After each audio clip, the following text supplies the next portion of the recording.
तो आज हमारे पास जो मवाद है इसमें ना एक बहुत ही दिलचस्प कशमकश नजर आ रही है। जी। एक तरफ तो एक खानदान है जो अपने मुस्तकबिल को सजा रहा है, रंग भर रहा है उसमें, और दूसरी तरफ कुछ ऐसे किरदार हैं जिनका माजी उनका पीछा नहीं छोड़ रहा। बिल्कुल, और यहीं से कहानी के जो मरकजी सवाल हैं वो जन्म लेते हैं। सही। एक तरफ यास्मीन है जो मोहब्बत और करियर के एक दौराहे पर खड़ी है, और दूसरी तरफ बारान और दिलान है जो अपने आने वाले बच्चे के लिए एक बेहतरीन दुनिया बनाना चाहते हैं।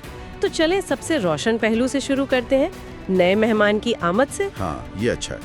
तो बारान और दिलान के बच्चे के लिए नाम रखने का मामला है।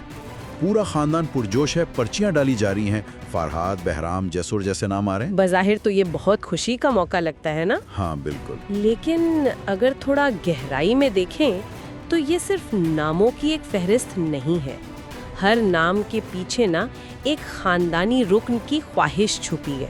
अच्छा, यानी ये विरासत को आगे बढ़ाने की बात है। जी बिल्कुल, ये एक तरह से खानदान में असर और रसूख की एक छोटी सी बहुत ही प्यारी सी जंग है, जिसे बारान और दिलान बड़ी खूबसूरती से टाल देते हैं। ये कह कर के अभी सोचने का वक्त चाहिए। हाँ, और ये कितना दिलचस्प है कि जहाँ वो नाम रखने का दबाव नहीं ले पाते, वहीं बच्चे के कमरे को खुद पेंट करने की जिम्मेदारी फौरन ले लेते हैं। जी, और दिलान तो खास तौर पर अपने ऑपरेशन के बावजूद वो ये काम खुद करना चाहती है।